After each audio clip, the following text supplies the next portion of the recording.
दोस्तों, सदाबहार अभिनेत्री रेखा की खूबसूरती के उदाहरण लोग भी आज देते हैं। हर कोई जानना चाहता है कि 68 साल की उम्र में भी वो इतनी खूबसूरती का कैसे ध्यान रखती हैं।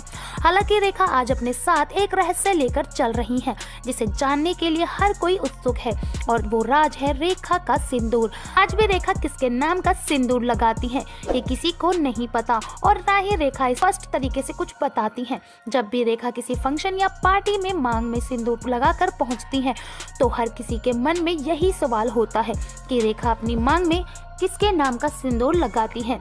रेखा का अमिताभ बच्चन से क्या रिश्ता रहा है, ये किसी से छुपा नहीं है। एक वक्त था जब रेखा अमिताभ बच्चन से बहुत प्यार करती थी। साल 1980 में रेखा दिल ही दिल में चाहती थी कि अमिताभ जमाने के सामने कम से कम इस रिश्ते की बात करे। हालांकि ऐसा हुआ नहीं, और एक दिन रेखा ने अपने एक अंदाज से पूरी फिल्म इंडस्ट्री को हिलाकर रख दिया था। साल 1980 में ऋषि कपूर और नीतू सिंह की शादी थी। आमतौर पर शादी में लोगों की नजर दूल्हा और दुल्हन पर रहती है, लेकिन जैसे ही रेखा इस फंक्शन में आई तो हर किसी की नजरें उनकी तरफ मुड़ गई।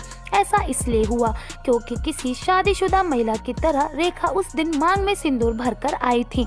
हर कोई रेखा की मांग में भरे सिंदूर को हैरानी के साथ देख रहा था। उसी समारोह में दबी जुबान में बातें होने लगी कि क्या रेखा ने अमिताभ से शादी तो नहीं कर ली। उस रात की तस्वीरें कई मैगजीन में छपी, लेकिन रेखा ने कभी इस पर कुछ भी खुलकर नहीं बोला।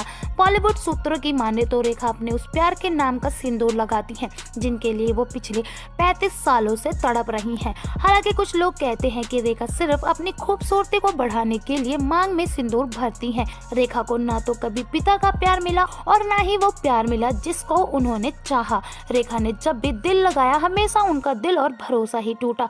रेखा का यूं तो सबसे चर्चित अफेयर अमिताभ बच्चन के साथ रहा, लेकिन उनके जीवन में कई प्यार आए और गए, लेकिन कोई उनका सहारा ना बन सका। रेखा के साथ संजय के अफेयर की खबरें आई थी, जिसका जिक्र रेखा की biography Rekha the untold story में किया गया था। इस किताब को यासिर उस्मान ने लिखा है। किताब लॉन्च होने के बाद ये खबर वायरल हुई कि रेखा संजय दत्त के नाम का सिंदूर लगाती है। इस खबर के आने के बाद यासिर उस्मान ने खुद सामने आकर सफाई दी थी। उन्होंने कहा था, ये गलत खबर है, लेकिन यह बात तो सिर्फ रेखा जानती है कि आखिर वह किसके नाम का सिंदूर लगाती है।